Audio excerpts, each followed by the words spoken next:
안녕하세요. 저는 대기업 마케팅 부서에서 일하고 있는 30대 여성입니다. 최근 제 인생에 큰 변화가 있었어요. 고마운 줄 모르고 모든 것을 당연하게 생각하던 인간들을 화끈하게 참교육했거든요. 이번 일을 겪으면서 저는 진짜 가족이 무엇인지, 그리고 제가 정말로 지켜야 할 것이 무엇인지 깨닫게 됐어요. 그럼 혹시라도 계실지 모를 저와 비슷한 상황에 처한 분들에게 이 사연이 조금이나마 도움이 되길 바라며 이야기를 시작해 보겠습니다. 저는 명문대를 졸업하고 대기업에 입사해 밤낮 없이 일했어요. 그 결과 30대 초반에 과장이 되었고 억대 연봉도 받게 됐죠. 주변에서는 커리어 우먼의 표본이라며 부러워했지만 사실 제 삶이 그렇게 화려하기만 한 건 아니었어요. 3년 전 결혼한 남편은 한때 잘 나가는 사업가였지만 사업이 실패하면서 집에서 쉰 지 1년이 넘어가고 있었죠. 시어머니는 글쎄요, 전형적인 아들바라기였다고 해둘게요. 며느리가 돈 벌어 집안을 책임지는 것을 고마워하긴커녕 당연하게 여기는 분이셨습니다. 그런데 얼마 전 제 삶의 우선순위를 완전히 바꿔놓는 일이 일어났네요. 그날도 평소와 다름없는 월요일 아침이었습니다. 새벽 6시에 일어나 아침을 차려놓고 출근 준비를 마쳤죠. 하지만 남편은 여전히 침대에서 일어날 생각이 없어 보였어요. 사업 실패 후 1년째 매일 오후가 지나서야 겨우 눈을 뜨는 생활을 반복했거든요. 여보, 밥 차려놨으니까 일어나서 밥이라도 먹고 자. 늘 그랬듯이 대답은 없었습니다. 저는 한숨을 쉬며 현관으로 향했죠. 회사에 도착하자마자 팀 회의가 시작되었습니다. 우리 팀이 맡은 프로젝트가 성공적으로 마무리되어 임원진들의 칭찬이 이어졌어요. 팀원들의 얼굴에도 뿌듯함이 가득했죠.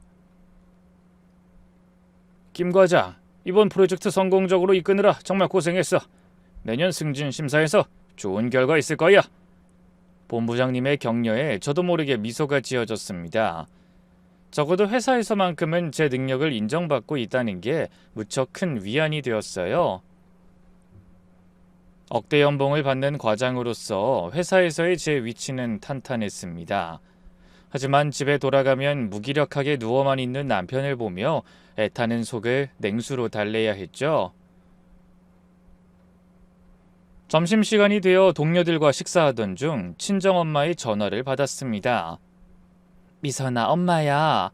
근데 엄마의 목소리가 평소와 달랐어요. 뭔가 힘이 없고 떨리는 것 같았죠. 저는 깜짝 놀라 물었습니다. 엄마, 무슨 일 있어요? 목소리가 왜 그래? 아니야, 괜찮아.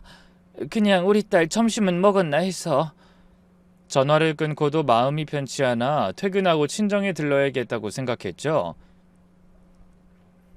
친정엄마는 2년 전에 아버지가 돌아가신 후 혼자 사셨습니다.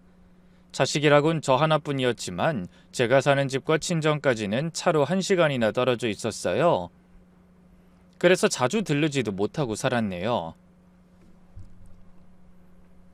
오후 3시쯤 다시 친정엄마에게서 전화가 왔습니다.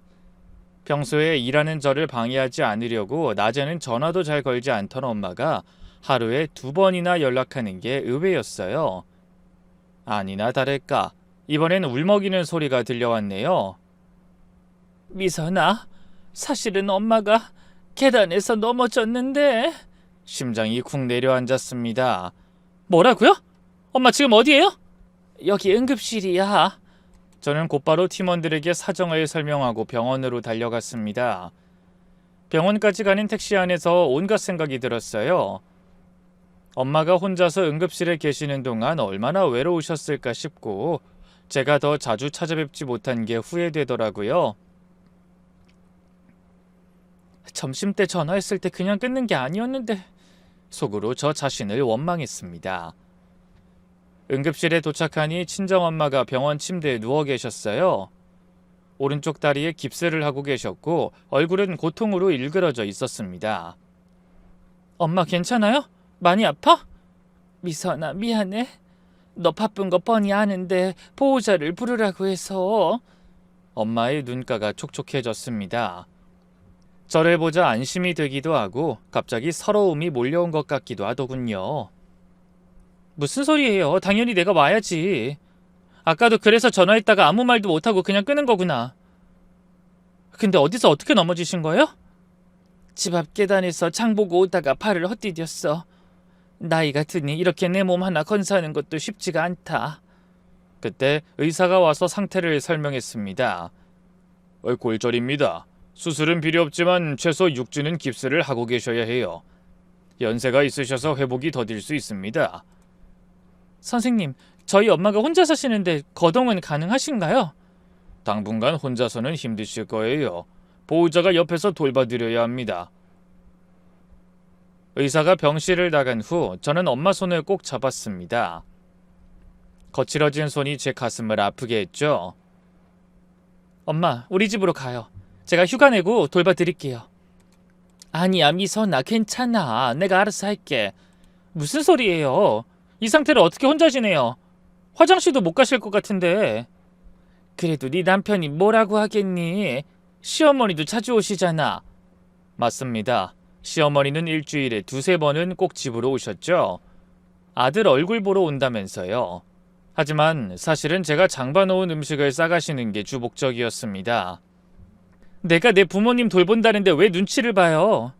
아무리 그래도 성치도 않은 몸으로 가면 짐스러울 거야. 짐이라니? 엄마는 무슨 그런 소리를 해?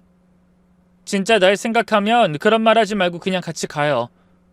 엄마가 혼자 움직이지도 못하고 계시는데 내 마음이 편하겠어? 하지만 엄마는 영 불편한지 같이 가자는 제 말에 계속 고민만 하셨습니다. 그래도 저는 필요한 서류를 처리하고 퇴원 준비를 서둘렀어요. 그 사이 남편에게 전화했죠. 여보, 엄마가 다리를 다치셔서 병원에 계셔. 혼자서는 움직이기 힘드셔서 당분간 우리 집에 모셔야 할 것 같아. 그래? 알았어. 당신이 알아서 해. 난 상관없어. 역시나 시큰둥한 반응이었습니다. 전화를 끊고 나니 남편이 너무 괘씸했어요. 아무리 사업 실패하고 무기력하게 지낸다고 해도 장모가 다쳤다는데 얼마나 다치신 건지 괜찮으신지 물어야 하는 거 아닌가? 퇴원 수속을 마치고 급하게 알아봐 목발과 휠체어를 대여했어요. 이제 집으로 가기만 하면 되는데 병원에서 나오는 엄마의 얼굴엔 여전히 걱정이 가득했습니다. 미선아, 엄마 정말 괜찮은데 너희 시어머니가 보시면 안 좋아하실 거야. 엄마 제발 그런 걱정 좀 하지 마세요. 우리 시어머니도 혼자 사시는 분인데 이 정도는 당연히 이해하실 거야. 그리고 내가 왜 내 집에 엄마 모셔가는데 시어머니 눈치를 봐야 해. 그래도 택시를 타고 집으로 갈 때까지 엄마는 계속 미안하다며 걱정하셨어요. 내가 조심했어야 했는데 이 나이에 딸한테 침만 되는구나. 엄마 왜 자꾸 그런 말씀하세요? 엄마 덕분에 내가 이렇게 잘 된 거지. 짐이라니 말도 안 돼요. 친정아버지가 갑자기 돌아가신 후 엄마는 혼자서 저를 키우기 위해 모진 고생을 많이 하셨어요. 식당 일, 파출부, 보험 판매 안 해본 일이 없으셨죠? 그 덕에 저는 무사히 대학을 졸업하고 좋은 회사에 들어갈 수 있었습니다. 그렇게 어렵게 키운 자식 집에 가면서도 엄마는 너무 미안해 하셨어요. 저는 그런 모습이 더 속상했네요. 막말로 시어머니는 아들 본다고 뻔질나게 드나들면서도 늘 당당하셨거든요. 이게 아들 가진 부모랑 딸 가진 부모의 차이인가? 싶은 생각이 들어 씁쓸했습니다. 잠시 후 택시에서 내려 휠체어로 이동했어요. 운전기사님이 친절하게 트렁크에 휠체어 싣고 내리는 걸 도와주셨죠. 아유 어르신, 건강관리 잘하시고 얼른 나으세요. 따님이 아주 효녀네요.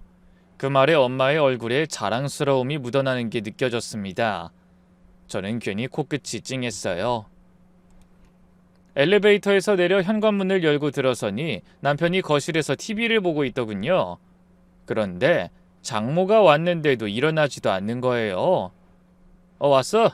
장모님 오셨어요? 여보, 엄마 좀 도와드려. 그래. 마지못해 일어난 남편이 엄마를 부축했습니다. 저는 엄마를 안방으로 모셨어요. 앉았다 일어서기가 힘드시니 맨바닥보다는 침대가 나을 것 같았죠. 엄마, 여기 편하게 누우세요. 엄마를 침대에 모신 후 필요한 물건들을 정리했습니다. 물, 약, 핸드폰, TV 리모컨. 손이 자주 가는 것들을 침대 옆 탁자에 놓아드렸죠. 엄마, 화장실 가고 싶으시면 저 꼭 부르세요. 혼자 간다고 일어서시면 절대 안 돼요. 그래, 고맙다. 거실로 나오니 남편이 다시 TV 앞에 앉아 있었습니다. 여보, 나 내일 회사 가서 휴가 내고 올게. 그동안 엄마 좀 잘 봐드려. 뭐? 내가? 아니, 나도 할 일이 있는데. 아무 대책도 없이 무턱대고 모셔오면 어떡해. 무슨 할 일?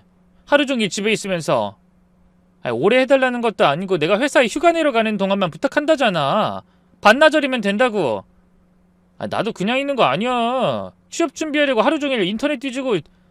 1년째 같은 소리였습니다. 취업 준비를 한다면서 실제로는 게임만 하고 있다는 걸 저도 알고 있었죠. 하지만 엄마를 모셔다 놓고 남편과 큰 소리 내고 싶지 않아 꾹 참으며 말했어요. 그냥 엄마 점심이라도 챙겨드리고 화장실 앞까지만 부축해드려. 혼자 움직이다 또 넘어지시면 진짜 큰일 난단 말이야. 알았어. 남편은 잔소리 듣기 싫다는 듯 손을 휘휘 저으며 제 말을 막았습니다. 얼굴에는 잔뜩 짜증을 품은 채로요. 저는 내심 너무 서운했어요. 시어머니가 그렇게 자주 들락거리셔도 저는 대놓고 싫은 티 한 번 낸 적이 없거든요. 그런데 다른 것도 아니고 엄마가 다치셔서 하루 부탁하는 것도 귀찮아하는 모습을 보니 부부로서 배신감까지 느껴졌습니다. 그날 저녁 엄마가 좋아하시는 미역국을 끓여 안방으로 가져갔죠. 엄마, 미역국 끓였어요. 그냥 침대에 기대서 드세요. 제가 앞에서 같이 먹을게요. 아유, 번거롭게. 고맙다. 근데 이 서방은? 이따가 먹는다니까 뭐 신경 쓰지 말고 우리 먼저 먹어요. 사실 남편은 방에서 게임하느라 나올 생각도 없었습니다. 매일 해가 중천에 뜰 때까지 퍼자다가 제가 차려놓은 밥 먹고 게임하거나 TV 보는 게 그맘때 남편의 일상이었어요. 그러다 어머니가 오시면 둘이 배달 음식을 시켜 먹거나 나가서 점심을 사 먹고 또다시 게임하다 새벽에나 잠들었죠. 그러니 다음 날도 늦게 일어나게 되고 그런 악순환이 반복됐어요. 물론 처음에는 저도 한 소리 했습니다. 하지만 아무리 말해도 남편은 변하지 않고 싸움만 되니 지치더라고요. 그런 모습을 보면 시어머니는 자기 아들을 혼내는 게 아니라 절 나무라셨습니다. 너 푼돈 좀 벌어본다고 남편 알길 우습게 하는 거냐? 제가 놀면 얼마나 놀았다고 그래? 그동안 고생해서 많이 벌어다 줬으니 잠깐 쉬어간다고 생각하고 애 좀 편하게 해주지. 그걸 못 참고 남편을 쥐잡듯이 잡아? 어머님은 대단한 착각을 하고 사셨어요. 자기 아들이 사업하면서 큰 돈을 벌었을 거라고 생각하시더군요. 사실 남편이 허언증이 좀 있었거든요. 기죽고 싶지 않아 주변 사람들에게 얼마나 허풍을 떨었는지. 하지만 실상은 어머님의 생각과 너무나 달랐어요. 그래도 뭐 그런 거 일일이 따지고 싶지도 않고 착각은 자연히 그냥 놔뒀습니다. 제가 솔직히 말씀드려봐야 말 같지도 않은 소리라고 무시하실 게 뻔했거든요. 저는 친정엄마와 마주 앉아 저녁을 먹으며 이런저런 이야기를 나눴습니다. 오랜만에 엄마와 단둘이 시간을 보내니 좋기도 했죠. 미선아, 회사 일은 어떠니?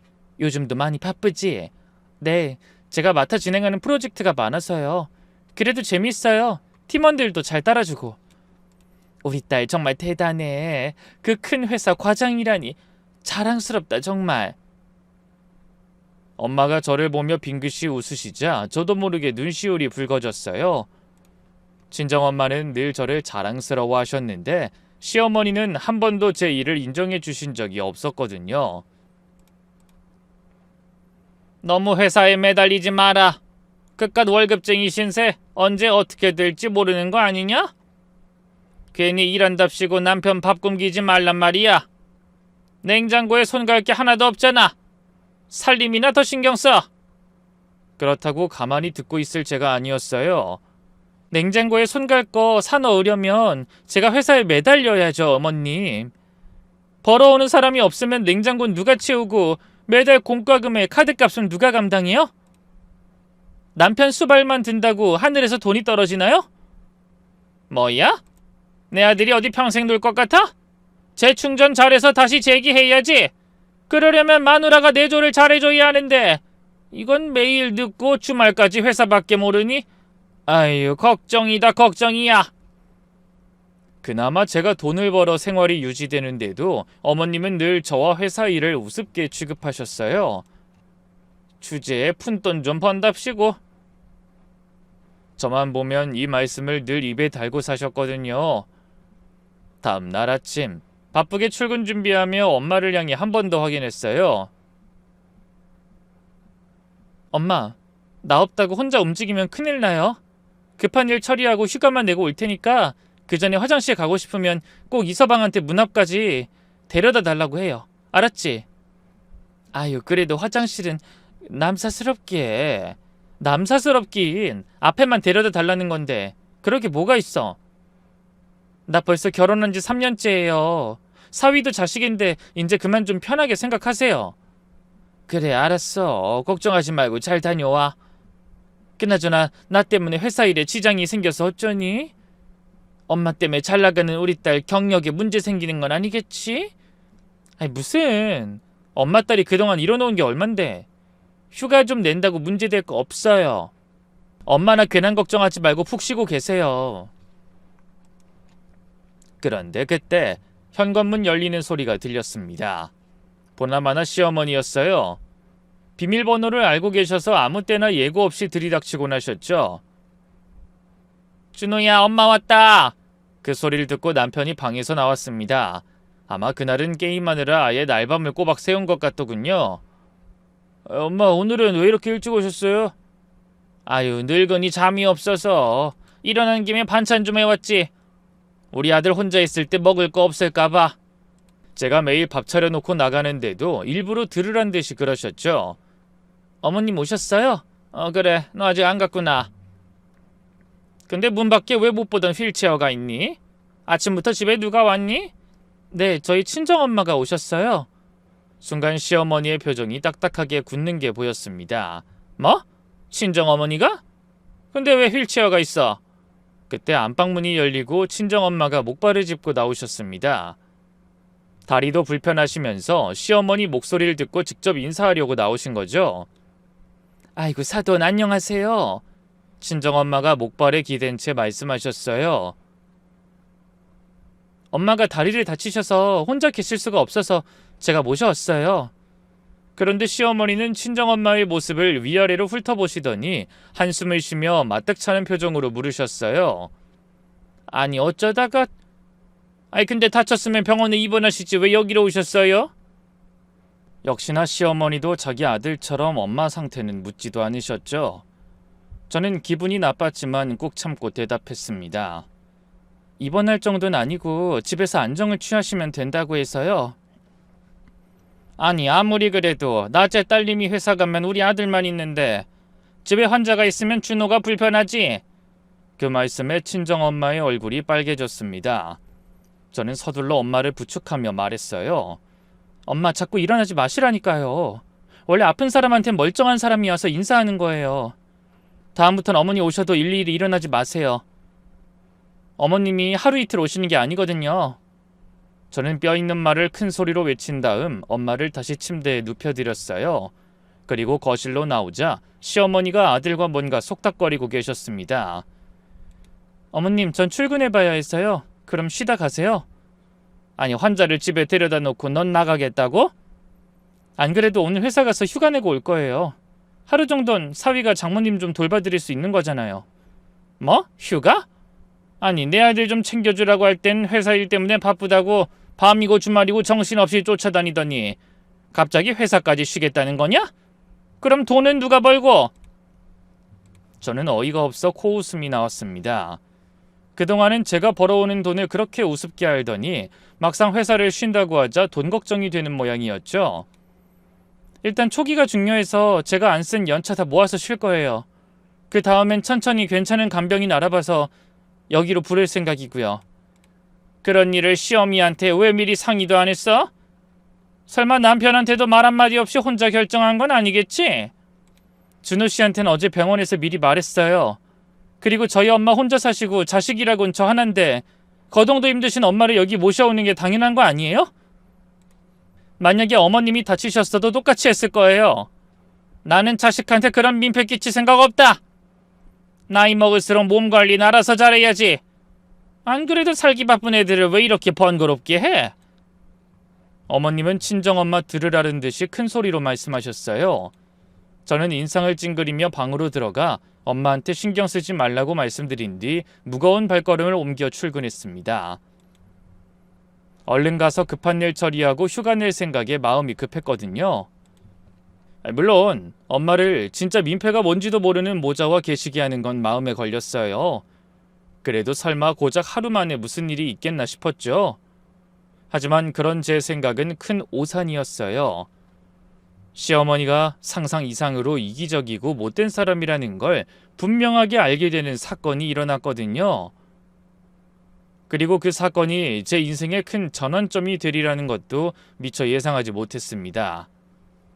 그날 저는 회사에 출근하자마자 팀원들과 상사에게 사정을 설명하고 급한 업무를 처리하느라 정신없이 일하고 있었어요.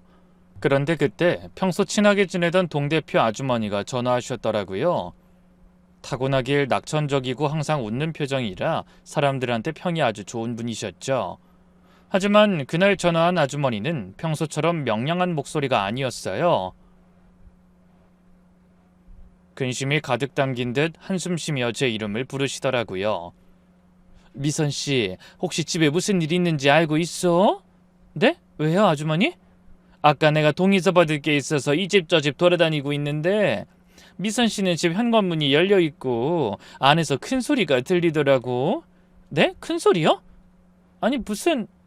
그래서 조심히 들어보니까 시어머니가 노발대발하면서 여긴 노인정이 아니라고, 제대로 못 걷겠으면 당장 요양원으로 가라고 소리치시는 거야. 뭐라고요? 그게 정말이세요? 아이 그래, 그러더니 더 심한 말씀도 하시더라. 내 잘난 아들이 왜 노인네 수발이나 들어야 하냐고. 그러라고 힘들게 자식 키운 게 아니라면서 눈치가 조금이라도 있으면 좋은 말로 할 때 나가라고. 순간 머릿속이 하얘졌습니다. 아유, 어찌나 심하게 말씀하시는지 듣는 나까지 눈물이 나더라니까. 근데 그것만이 아니야. 갑자기 시어머니가 목발 집은 미선씨 친정어머니를 억지로 끌어내다시피 밖으로 내보내더니 문 닫고 들어가 버렸어. 네? 아니 어떻게 그런 일이... 그이는요? 저희 남편은... 아유, 사람이 어떻게 그래. 자기 엄마가 장모를 쫓아내는데 방에서 나와보지도 않더라니까. 오락하는 소리만 들리는 것 같던데. 그럼 저희 엄마는 지금 어디 계시는 거예요? 일단 내가 우리 집으로 모시려고 했는데 극구 사양하시더라고. 그러면서 집으로 가시겠다고 해서 미선 씨한테 전화한다고 했더니 일하는데 방해하면 안 된다고 엄청 뜯어 말리시는 거야. 아니 그래서 어쩔 수 없이 내가 부축해서 택시 태워 보내드리고 전화하는 거야. 알겠습니다. 감사합니다. 엄마한테는 제가 연락해 볼게요. 그래서 허둥지둥 전화를 끊고 얼른 친정엄마에게 연락해봤어요. 하지만 서너 번을 걸어도 받지 않으셨죠. 결국 급한 마음에 서둘러 일을 마무리하고 회사에서 달려나와 택시를 탔습니다. 그리고 친정에 도착해 문을 열고 들어갔어요. 그러자 엄마가 혼자 쓸쓸히 방에 누워 잠들어 계시더라고요. 피눈물이 흐른다는 게 어떤 기분인지 전 그날 잠든 엄마의 얼굴을 보고 처음으로 알게 됐습니다. 아무 말도 떠오르지 않아 그저 곁에서 숨을 죽이고 지켜보는데 뒤늦게 인기척을 느꼈는지 엄마가 눈을 뜨고 절 바라보셨어요. 엄마, 동대표 아주머니한테 다 들었어요. 정말 우리 시어머니가 엄마를 쫓아낸 거예요? 하지만 그때까지도 엄마는 제가 걱정할까봐 거짓말을 하셨습니다.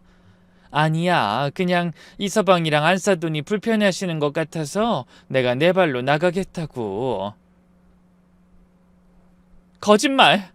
아주머니가 전화하셔서 다 말씀해 주셨어요. 어떻게 사람이 그럴 수가 있지? 어머니가 그럴 때 이서방은 뭐하고 있었어요? 어느새 엄마의 눈가에 눈물이 가득 고여 있었죠.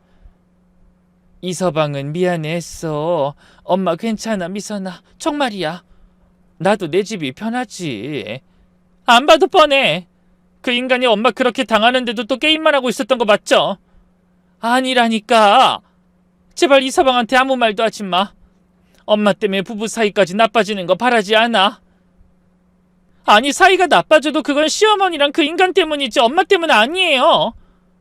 그런 일 있으면 나한테 제일 먼저 연락했어야지. 왜 당하고만 계셨어요? 말해봐야 너만 중간에서 힘들어질 게 뻔한데 어떻게 그래? 엄마도 말하다 보니 서러움이 몰려왔는지 갑자기 눈물을 펑펑 흘리셨어요. 그 모습을 보며 저도 같이 오열했습니다. 정말 가슴이 찢어지는 것 같았죠. 그렇게 한참을 울고 난 저는 다부지게 마음먹고 엄마를 향해 말했어요. 엄마, 저 집에 가서 짐 가지고 올게요. 회사 일도 어느 정도 정리하고 상사들한테도 다 인사하고 와서 당분간 편하게 지낼 수 있을 거예요. 뭐? 너도 여기 와 있겠다고? 당연하죠. 엄마한테 그 집으로 다시 가시라고 할 순 없잖아요. 제가 2주 정도는 돌봐드릴 수 있어요. 그러면서 평 좋고 괜찮은 간병인 알아볼게요. 나 때문에 회사까지 쉬는데 이서방이랑 생리별까지 하게 하라고? 생리별은 무슨요? 원래 그 사람 밤낮 바뀐 지 오래라 집에 있어도 서로 얼굴 보기 힘들어요. 아이, 그래도 괜찮아. 이 기회에 나도 시어머니 등살에서 벗어나서 엄마랑 알콩달콩 살아보고 싶어요. 그러고는 만류하는 엄마를 안심시키고 집으로 향했습니다. 엄마와는 웃는 낯으로 말했지만 여전히 가슴속에서는 분노가 들끓고 있었죠. 어떻게 그 반나절을 못 참고 사돈을 쫓아낼 수가 있는지 아무리 이해하려고 해도 할 수가 없었어요. 잠시 후 집안에 들어서자 시어머니와 남편이 사이좋게 붙어앉아 TV 드라마를 보며 낄낄거리고 있더군요. 그때 저를 본 남편이 의무적으로 한마디 했습니다. 자기 왔어? 그래. 근데 나한테 뭐 할 말 없어? 제가 날카롭게 묻자 그제야 두 모자가 절 똑바로 바라보더군요. 하지만 남편은 여전히 태평한 얼굴로 물었습니다. 무슨 할 말? 아, 장모님 가신 건 들었지? 자기한테 직접 전화하셨을 것 같아서 따로 연락 안 했는데. 뭐? 그걸 말이라고 하는 거야? 엄마가 이 집에 일주일을 계셨어? 한 달을 계셨어? 고작 1박 2일이야. 근데 내가 없는 그 반나절을 못 참고 우리 엄마를 쫓아낸 거야? 그러자 남편이 펄쩍 뛰며 소리쳤습니다. 아, 쫓아내다니. 자기 왜 큰일 날 소리를 해? 아, 누가 들으면 오해하겠다. 장모님 본인이 우리 집이 불편하다고 굳이 집에 가시겠다고 한 거야. 입에 침이나 바르고 그런 소리래. 우리 엄마 쫓겨나는 거 본 사람 있거든? 그 모습을 지켜보던 시어머니가 역시나 저를 도끼 눈으로 바라보더니 있는 대로 성질을 부리시더군요. 이게 어디 시어머니 앞에서 남편한테 바락바락 대들어? 아무리 가정교육을 못 받았어도 정도가 있지. 너희 엄마 자기 집에 간 걸 왜 남편한테 화풀이야? 막말로 준호가 장모 다치겠냐? 왜 엄한 내 아들한테 이 난리냐고? 생판 모르는 남이 다쳐도 이렇게는 안 하겠어요. 어떻게 제대로 걷지도 못하는 사람을... 저는 말하다 갑자기 목이 메어 말을 제대로 잇지도 못했어요. 그러자 시어머니가 우습다는 듯 코웃음을 치며 말했죠. 너 우냐? 아유, 참 가지가지한다. 이게 다 생각 없는 너희 친정엄마 탓이다. 그렇게 다쳤으면 병원에 있어야지 왜 남의 집에 와서 분란을 일으켜? 어머님! 아우, 귀청 떨어지겠네. 이게 오냐오냐 했더니 시험이 무서운 줄 모르고 어디서 큰 소리야? 내가 뭐 틀린 말 했어? 시집 왔으면 시댁이랑 남편이 우선이지. 지 엄마 챙긴다고 남편 불편하게 하는 게 말이나 돼? 아이, 막말로 네 엄마 뒤치다거리를 내 아들이 할 순 없잖니? 친정 식구는 남이야, 남. 남이라뇨? 지금이 어떤 시대인데 그런 말도 안 되는 소리를 하세요? 그럼 장모가 남이지 뭐냐? 그리고 사람 입 하나 늘어나는 거 무시 못해요? 가뜩이나 돈 한 푼 쓰는 것도 벌벌 떠는 애가 친정엄마한테 들어가는 건 안 아까운 모양이지? 괜히 엄마인데 돈 펑펑 써놓고 내 아들 잡는 꼴을 보라고? 그렇게는 안 되지. 그 순간 제 안에서 억지로 참아왔던 인내심이 끊어지는 소리가 들렸습니다. 저는 그 말 같지도 않은 소리에 대꾸하기도 싫더라고요. 그래서 방으로 들어가 간단하게 짐을 챙겨 밖으로 나왔죠. 그 모습을 본 남편은 흠칫하며 놀라고 시어머니는 눈을 동그랗게 뜨고 물으셨어요. 너 지금 뭐 하자는 거냐? 어머니랑 저 사람이 저희 엄마를 이 집에 못 계시게 했잖아요. 뭐? 아니 여태 설명한 걸 뭐로 들은 거냐? 여기가 병원도 아닌데 왜 환자를 이 집에 둬? 내 아들 불편하게. 그래요? 그럼 제가 친정으로 가드릴게요. 뭐라고? 어쩔 수 없잖아요. 저는 아픈 엄마를 혼자 계시게 둘 수가 없는데 이 집에 계시는 건 싫다고 하시니 제가 친정에 가서 돌봐드린다고요. 그럼 간단하게 해결되는 문제 아니에요? 근데 제 말이 끝나기가 무섭게 시어머니가 콧방귀를 끼셨습니다. 누가 너 없으면 아쉬울 것 같냐? 너 지금 이렇게 나가면 다신 이 집에 발도 못 들일 줄 알아. 그거 자신 있으면 어디 나가봐. 글쎄요. 그럴 일은 없을 것 같네요. 그건 나중에 지켜보면 아실 거예요. 그러면서 자신 있게 현관으로 걸어갔어요. 그러자 그때까지 여유만만하던 시어머니가 살짝 떨리는 목소리로 물었습니다. 너 친정엄마 때문에 남편을 내팽개치겠다는 게 말이나 돼? 네가 나가면 우리 아들 밥은 누가 챙기냐? 저 사람이 자기 밥도 못 챙겨 먹는 어린애예요? 하루 종일 피둥피둥 놀면서 밥도 못 챙겨 먹는 위인이면 그걸 어떻어요? 뭐야? 너 말 다 했냐? 전 그렇게 걱정되시면 어머님 아들이니까 어머님이 알아서 돌보세요.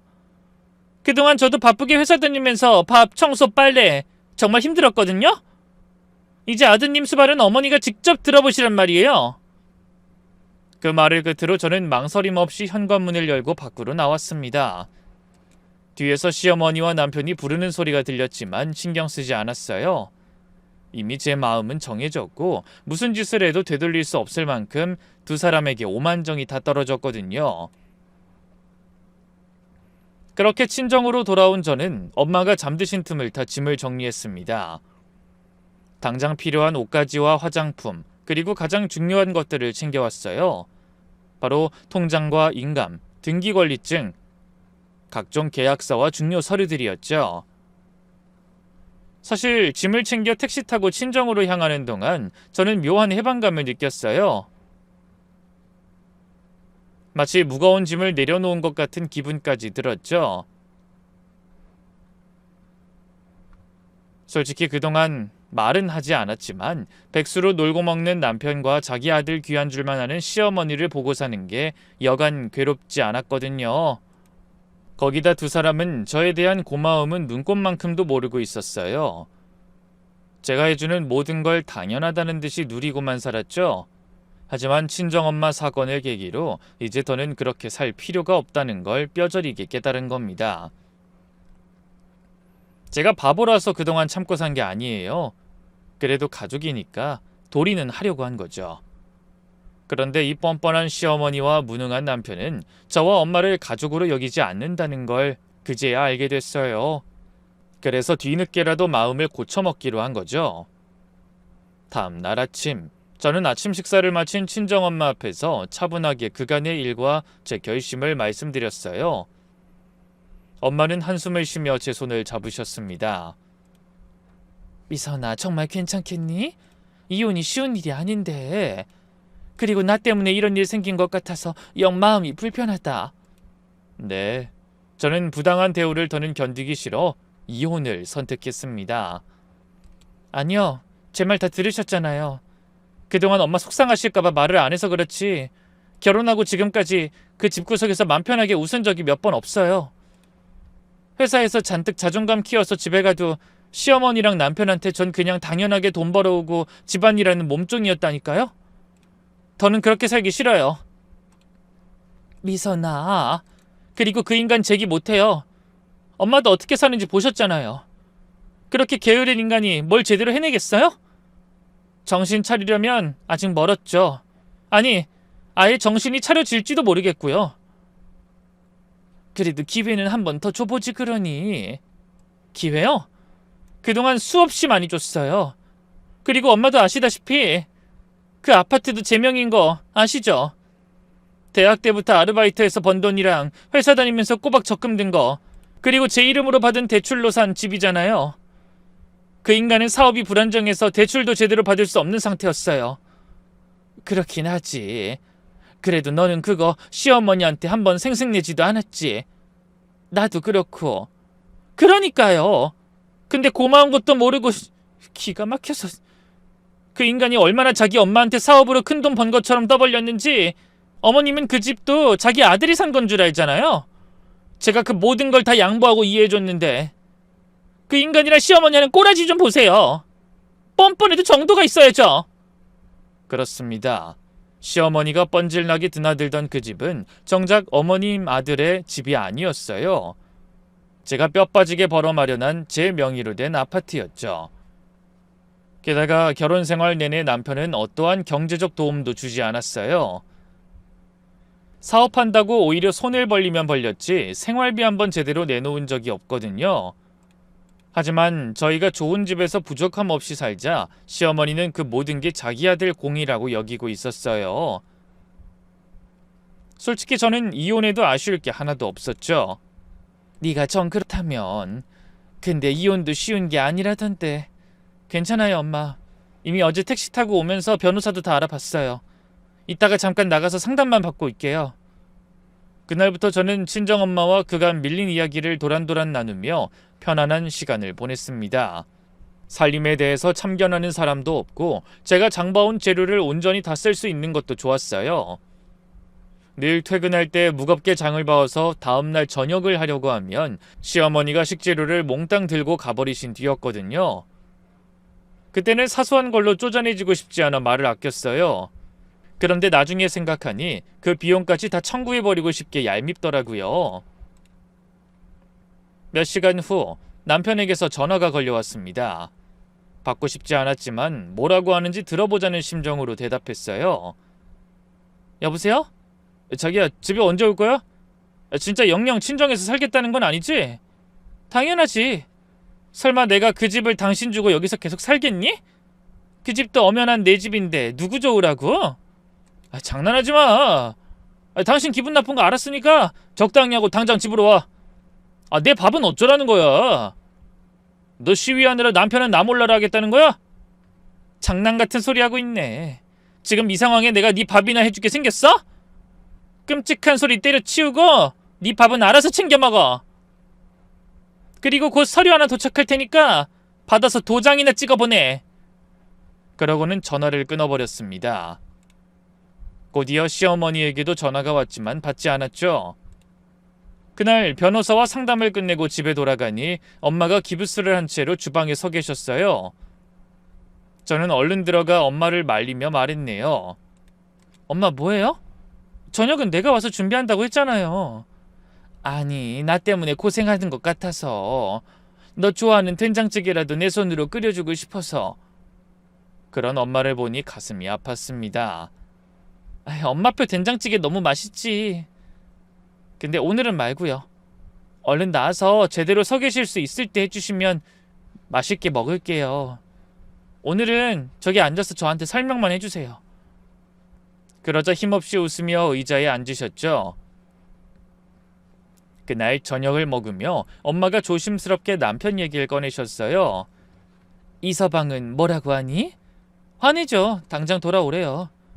미선아, 지금이라도 한 번 더 생각해봐. 원래 사람 사이가 좋을 때도 있고 나쁠 때도 있는 거잖아. 부부가 보통 인연으로 맺어지는 게 아닌데. 그러니까 결심한 거예요. 그 인간하고 저는 애초에 인연이 아니었는지도 몰라요. 그때 초인종이 울렸습니다. 화면을 보니 남편이었죠. 미선아, 문 열어! 우리 얘기 좀 하자! 저는 문을 열어주는 대신 인터폰으로 대답했습니다. 난 할 말 없어. 돌아가. 야, 너 정말 이럴 거야? 집에 밥도 없고 아무것도 없어. 직접 해먹든지 어머님한테 해달라고 하면 되잖아. 나이가 몇인데 밥을 못해서 여기까지 와서 징징거려. 너 진짜 이럴 거야? 네가 나한테 줬던 카드까지 몽땅 가져갔잖아. 재료 살 돈이 있어야 반찬을 하지. 나더러 굶어 죽으라는 거야?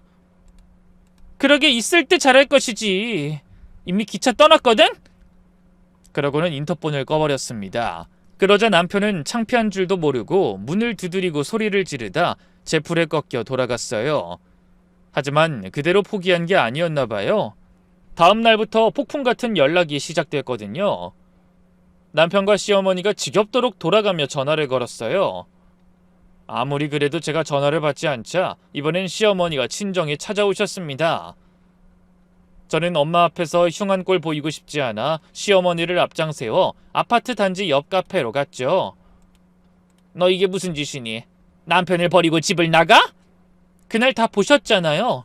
그땐 마음대로 하라더니 이제 와서 왜 이러세요? 성질나서 괜히 해보는 말인 줄 알았지? 그럼 우리 준호는 어떻게 살라고? 혼자서 아무것도 못하는 애를? 그 나이 먹도록 혼자 아무것도 못하는 게 자랑이에요? 입만 열면 잘난 아들이라고 그렇게 자랑하시더니 이제 현실이 좀 보이세요? 전 그렇게 안쓰러우면 어머님이 데려다가 밥해 먹이고 빨래해 입히세요. 물론 어머님이 아무리 힘들게 일해도 그 인간은 게임만 하느라 정신없을 거예요.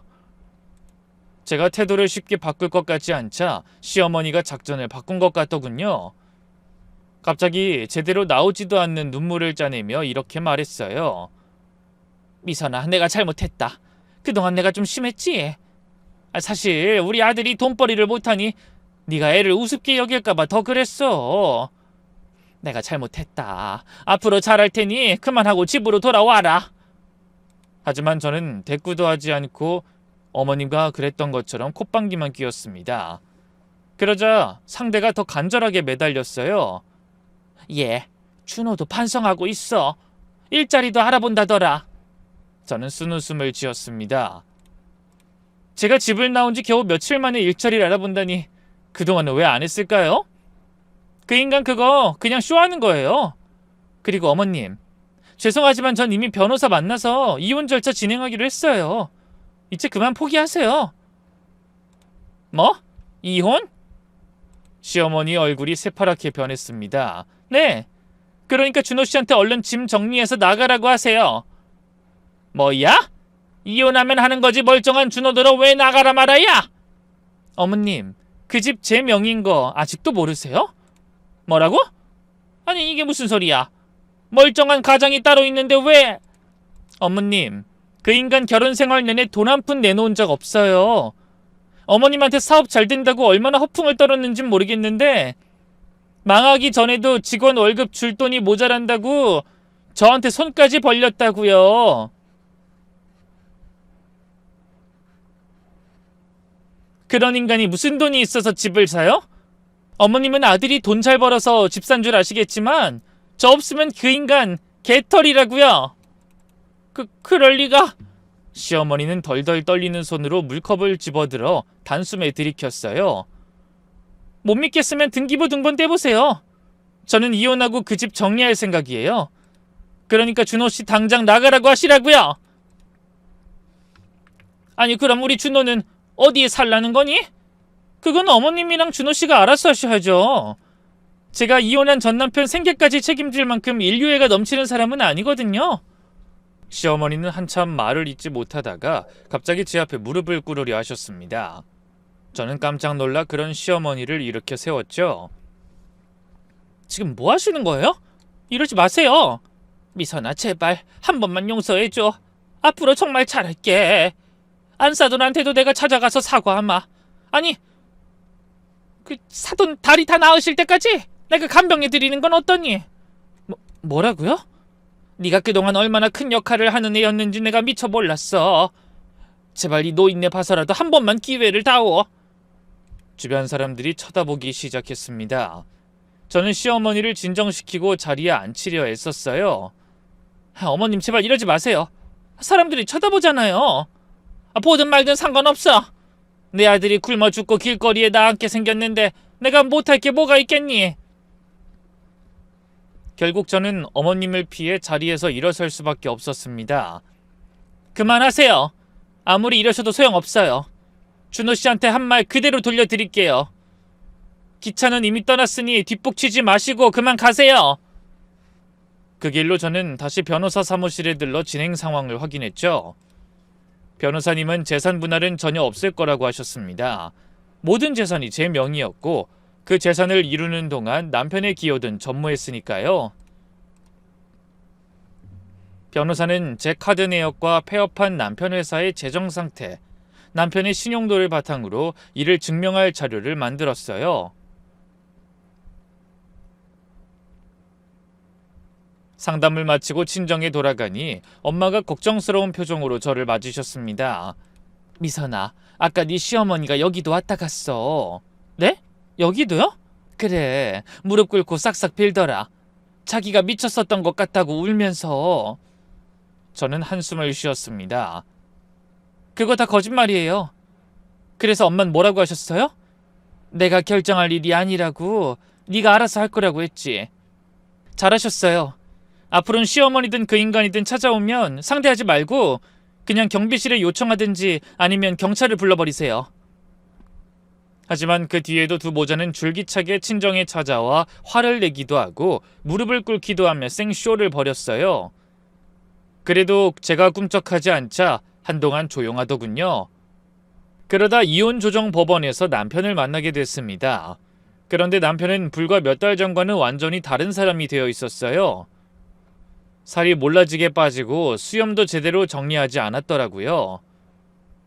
남편은 끝까지 이혼을 거부했습니다.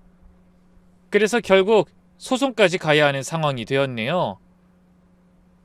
하지만 그게 더 무모한 선택이었어요.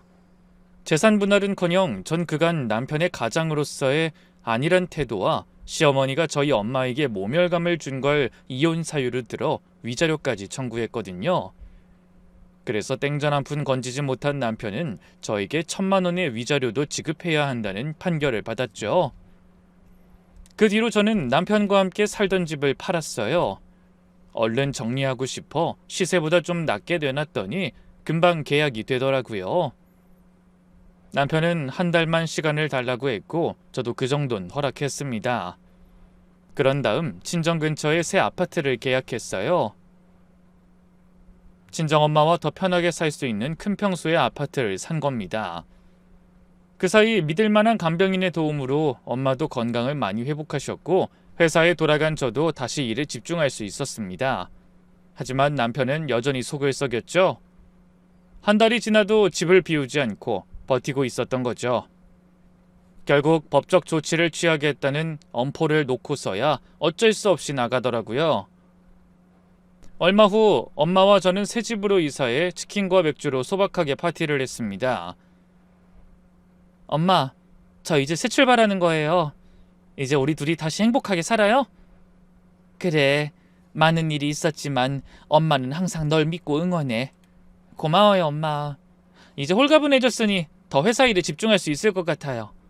그런데 며칠 후 우연히 퇴근하다 옛 이웃인 동대표 아주머니를 만났어요. 어머나, 미선씨 잘 지내고 있어? 그렇게 갑자기 이사를 가버려서 서운했어. 죄송해요, 아주머니. 그동안 잘해주셨는데.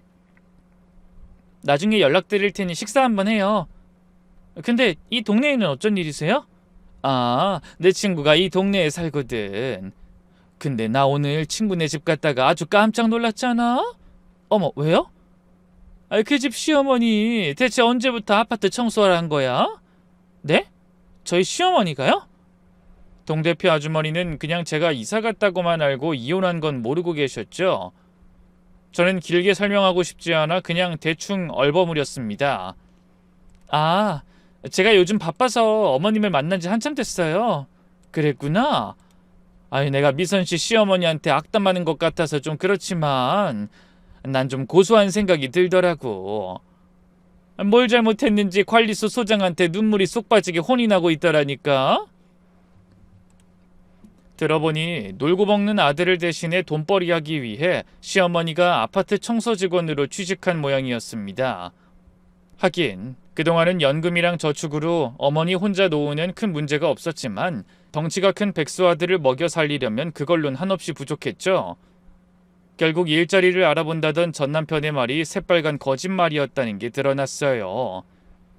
저는 어이가 없어 헛웃음을 지으며 집으로 돌아왔습니다. 그날도 엄마는 웃음으로 절 맞이해 주셨어요. 미선아, 고생했지. 오늘 저녁은 네가 좋아하는 갈비찜이야. 어머나, 엄마 너무 무리하지 마세요. 날도 더운데. 그걸 언제 만드셨어요? 너는 종일 밖에 나가서 힘들게 일하는데 엄마가 이 정도도 못하니? 이제 다리도 멀쩡하게 다 나았잖아. 살림은 이 엄마한테 맡기고 넌 회사 일이나 집중해. 그동안 엄마 돌보랴, 이혼에 신경 쓰랴 지장이 많았잖아. 그런 엄마 덕분에 직장 생활도 순조로웠습니다. 개인적인 문제가 정리되니 일에 더 집중할 수 있었죠. 그리고 얼마 후 저는 최연소 부장이라는 직함을 얻게 됐습니다. 김미서 부장 축하해요. 역시 대단해. 감사합니다. 더 열심히 하겠습니다. 승진 축하 회식 자리에서 동료가 물었습니다. 부장님, 이런 말씀 어떨지 모르겠는데 이혼하시고 나서 오히려 밝아지신 것 같아요. 일에도 더 집중하시는 것 같고. 맞아요. 이제야 내 삶을 되찾은 것 같아요. 정말 그랬습니다. 이혼해 남편과 시어머니의 그늘에서 벗어나니 그제야 정말 온전히 제 삶에 집중할 수 있었어요. 그러던 어느 날 생각지도 못한 문자 메시지 한 통을 받게 됐네요. 바로 전 시어머니였죠. 그동안 정말 미안했다. 내가 준호와 살다 보니 네가 그동안 얼마나 힘들었을지 이제야 알 것 같구나. 네 고마움을 몰라서 내가 이런 꼴 당하는 것 같다. 뒤늦게라도 사과하고 싶어 몇 자 남긴다. 하지만 저는 답장을 보내지 않았어요. 아마 온종일 놀고 먹는 아들을 뒷바라지하느라 허리가 휘도록 일하다 보니 제 생각이 난 모양이더군요. 다 늙어 그렇게 사는 시어머니가 좀 안쓰럽기도 했지만 자업자득이라고 생각했어요. 잠시 옛일을 떠올리니 남편이 온종일 게임만 하다 밖을 내다보며 소리치던 게 떠올랐죠. 여보 밥! 이제 그 말이 엄마 밥으로 바뀌어 노모를 괴롭히고 있을 생각을 하니 우습기도 하고 한심하기도 하더군요. 반면에 부장으로 승진한 저는 연봉도 더 올랐고 일에도 여유가 많이 생겼어요. 그래서 친정엄마와 함께 유럽 여행도 다녀왔네요. 그해 겨울 친정엄마와 함께 따뜻한 저녁을 먹으며 TV를 보고 있었습니다. 창밖에는 눈이 내리고 있었죠. 미선아, 행복하니? 네, 엄마. 정말 행복해요. 그래, 그럼 됐어. 네가 행복하면 엄마도 행복해. TV에서는 가족 드라마가 나오고 있었습니다. 며느리가 시댁에서 고생하는 내용이었죠. 예전 같았으면 남일 같지 않아서 채널을 돌렸을 텐데 이제는 그저 하나의 드라마일 뿐이라는 생각이 들더라고요. 마음이 한없이 여유로워진 기분이었어요. 그렇게 저는 새로운 삶을 살아가고 있습니다. 때로는 이혼녀라는 꼬리표가 무겁게 느껴질 때도 있어요. 하지만 후회는 없네요. 제가 선택한 길이고 그 선택으로 저는 비로소 제 삶을 찾았으니까요. 누군가는 남편을 길바닥에 내쫓았다며 제가 냉정하다고 할지도 모릅니다. 하지만 진짜 냉정한 건 며느리의 헌신을 당연하게 여기고 그 부모까지 모욕했던 그들이었다는 걸 하늘은 알고 있을 겁니다. 이제 저는 당당하게 제 능력으로 번 돈으로 제가 사랑하는 사람과 함께 행복을 찾아가고 있어요. 부디 이 소중한 삶이 오래도록 유지될 수 있도록 많은 분의 응원을 기대하겠습니다. 감사합니다.